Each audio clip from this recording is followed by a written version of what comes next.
We'll guide you through how to use Stripe for your online payments.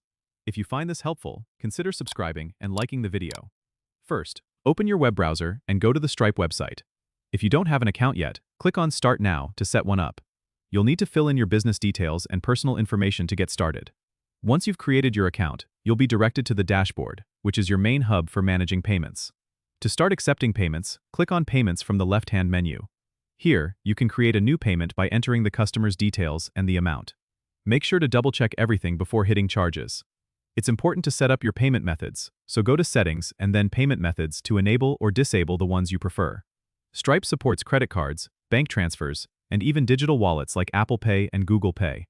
Next, if you want to integrate Stripe with your website or app, navigate to the Developers section. Here, you'll find API keys and documentation to help you connect Stripe to your platform. Remember, you can test your integration in test mode before going live.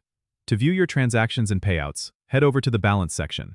This will give you an overview of your earnings and when you can expect to receive your funds. Don't forget to regularly check your reports for insights on your business performance.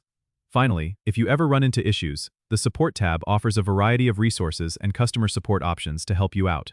Don't forget to subscribe and comment if this helped you out.